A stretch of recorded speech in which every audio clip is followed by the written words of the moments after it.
आसनसोल लोकसभा क्षेत्र से बीजेपी उम्मीदवार सुरिंदर सिंह अहलूवालिया इस बार हार गए हैं। वोटों की गिनती के 4 दिन बाद आसनसोल में प्रेस कॉन्फ्रेंस में बीजेपी उम्मीदवार ने हार स्वीकार करते हुए इसके पीछे प्रॉक्सी वोटिंग और फर्जी वोटरों को कारण बताया। যারা আমার পোস্টার লাগিয়েছে তাদেরকেও ধন্যবাদ জানাই, যারা আমার পোস্টার ছিঁড়েছে তাদেরকেও ধন্যবাদ জানাই, যারা আমার পোলিং এজেন্টকে পোলিং কেন্দ্রে বুথ কেন্দ্রে বসার সহযোগিতা করেছে তাদেরকেও ধন্যবাদ জানাই, আর যারা তাদেরকে ধমক দিয়ে মেরে তাড়িয়ে দিয়েছে তাদেরকেও ধন্যবাদ জানাই।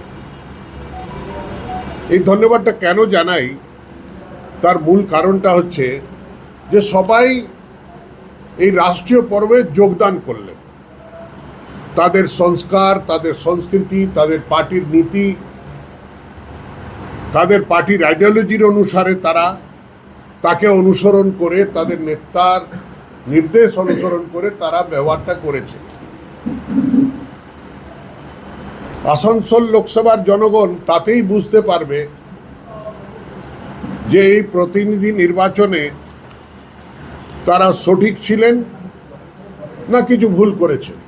প্রত্যেক দল, মানে যত দল নির্দল যেই যারা ছিল তারা সবাই এইটা স্বীকার করেছে যে প্রক্সি ভোট শাসক দল মেরেছে। আমরা আশা করেছিলাম কতটা মারতে থাকে।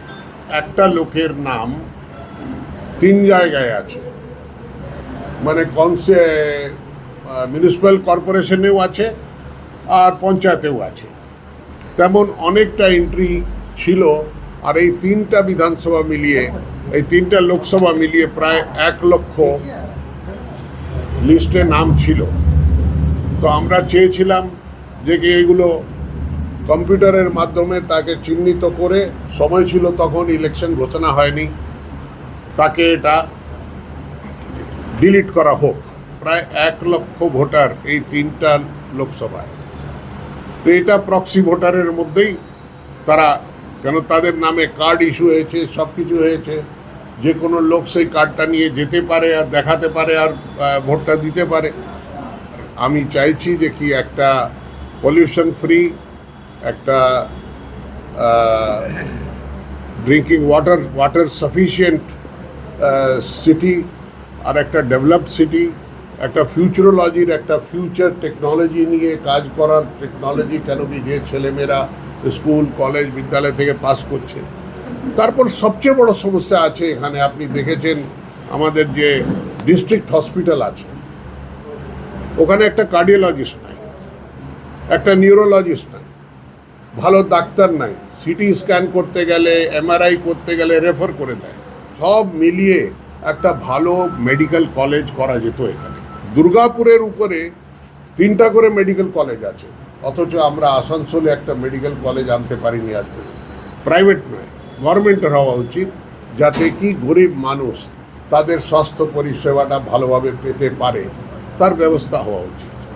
এটা আমার ব্লু প্রিন্টে আছে, কিন্তু আমি এইগুলো করতে চেয়েছিলাম। আমি নিশ্চয়ই চেষ্টা করব এখানকার প্রতিনিধি নির্বাচিত না হয়েও কিভাবে আমি এটা আপনাদের সাহায্য করতে পারি বা এই এলাকার উন্নয়ন করতে পারি, আমি নিশ্চয়ই কোনো বিনা দ্বিধায় আমি নিশ্চয়ই চেষ্টা করব। আমার দেখুন, আমি আপনাকে বলি 106টা ওয়ার্ড আছে, 106টার মধ্যে প্রায় 70টা ওয়ার্ডে ভারতীয় জনতা পার্টি এগিয়ে আছে।